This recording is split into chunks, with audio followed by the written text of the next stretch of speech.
Hello everyone and welcome to this video. Today I will show you how to transfer XRP from Coinbase to Tangem wallet. So guys, just follow the steps on this video and let's get started. First, open guys your Coinbase wallet and search for transfer option. After that guys, click send crypto option here, and after that what you have to do guys, search for XRP here on the search bar. This is the XRP coin. After that guys, this is the coin as I say, and from here click this option guys, manage token.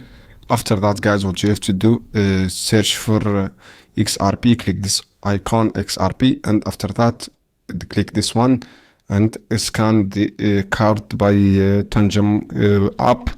After that guys, we will be enabled this XRP token will be enabled, and after that click this receive option, and after that what you have to do guys, scan this code or copy this address and go to Coinbase, click write the address from here and click the amount you want to transfer from Coinbase, the amount of money, and click send option. This is how you can do guys. I hope this video helpful for you. Then don't forget, give like and share this video for more content, and see you on another video soon.